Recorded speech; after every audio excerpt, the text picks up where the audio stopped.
Hello everyone, welcome back. We are back in the cornfield, as you can see, and we're hooked to the 2-row John Deere corn planter. Pulling it with a 5205 John Deere. We're going to try to plant this section of corn here. It's been 17 days since that was planted, so that's a wide enough break. Weather forecast calling for a good chance of rain about every day.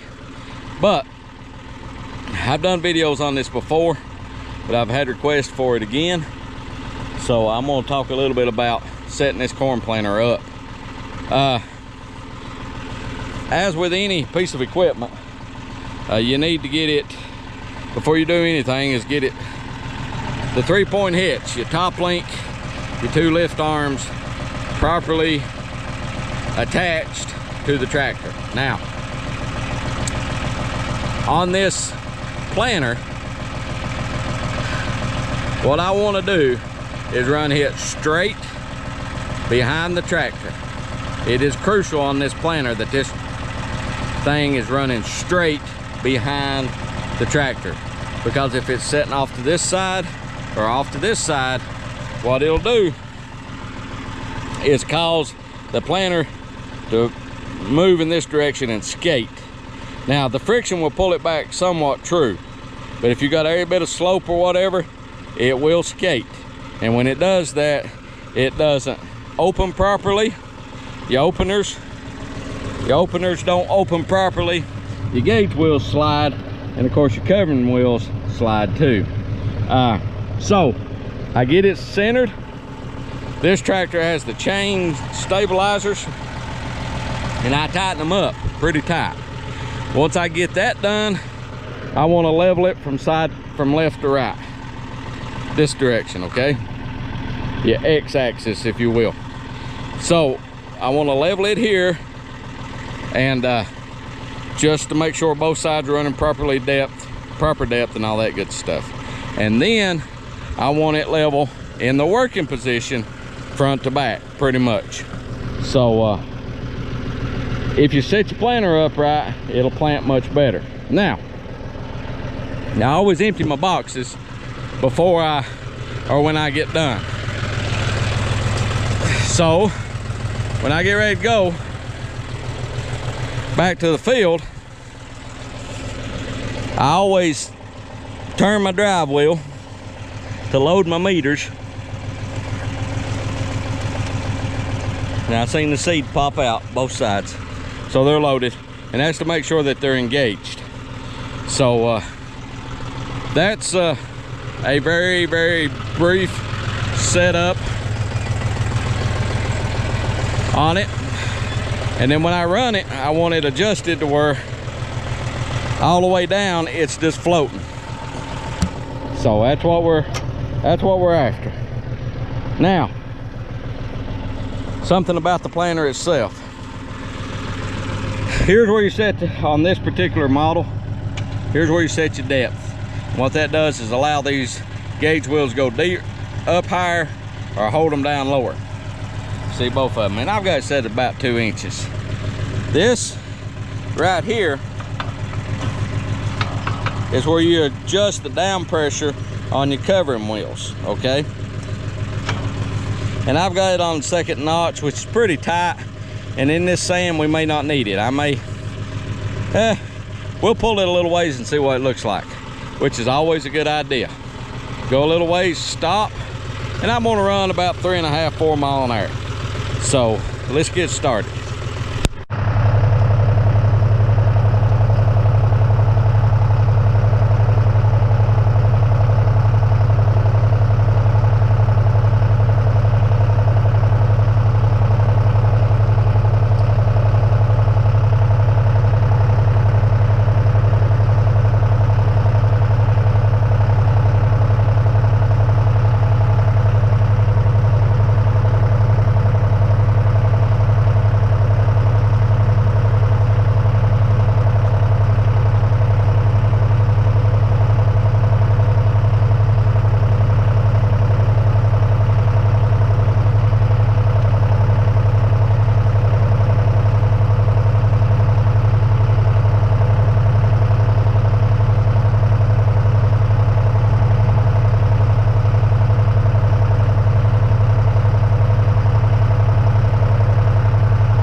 Okay, we about got this planted. Let Levi do a little planting.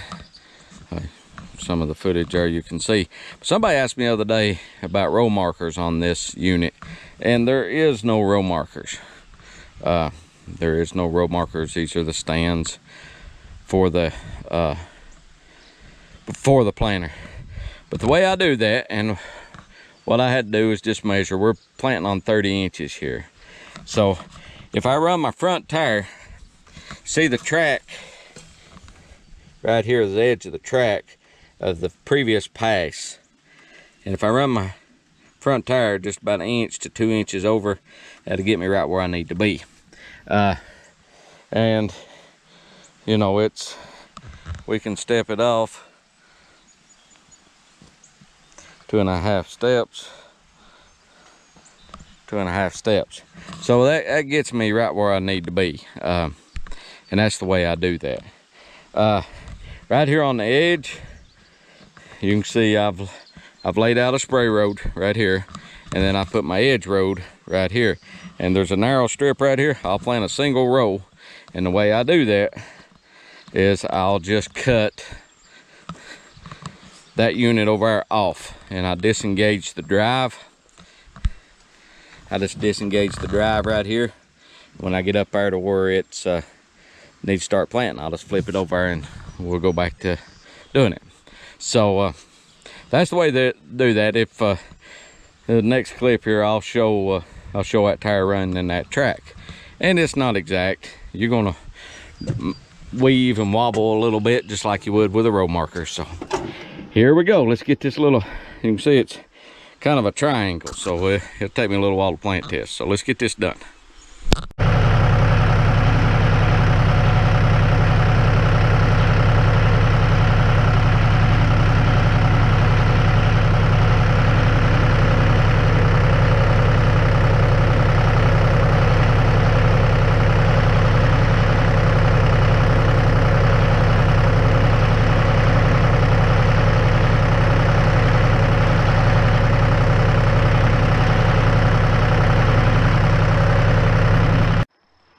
Okay, this farm is planted. We've got our potatoes, we got our watermelons up there in 3 strips. We got pumpkins over there, and we got this corn. So this farm's planted. I'll come back in here tomorrow evening and spray with Bicep Magnum. Get that sprayed on it, and for our weeds, and then we'll be done planting up here. We got one more field of corn to plant and 6,500 cabbage to transplant, and we'll be done planting. Now let's go unload the corn planter. Okay, so what we'll do is disengage our drives. That one and this one. Lock them out, and then unhook our hoppers. Take our lids off. We still have a little corn left. And then what we'll do is set them hoppers off. Let me get you guys set here if I can.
Okay, once we get them poured out, we still got corn in the meters. So what we'll do is pick our corn planter up.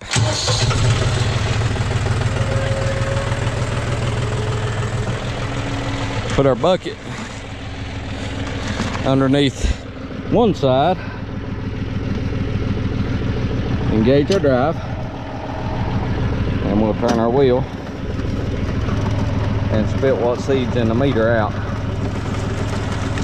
And sometimes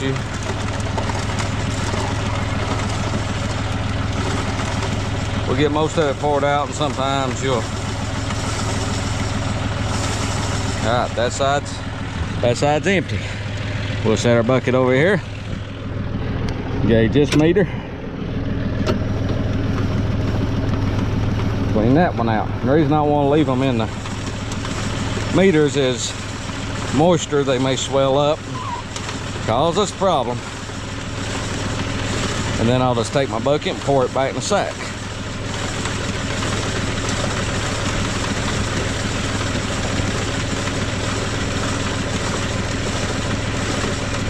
And I don't know about this side. Must have a little more corn in it.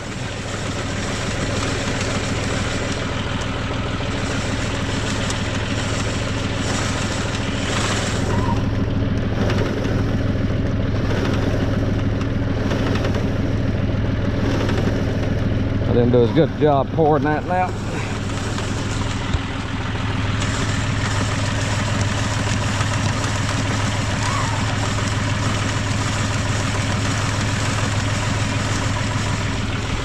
Alright, so that's that. If you like what we're doing, I'm gonna pour my corn back in my seat bag, put my lids on, load up, and head to the house. But if you like what we're doing, please subscribe, hit that notification bell. See a video you like, give it a thumbs up. If you have a question or comment, please do so. We'll talk to you guys later. Bye.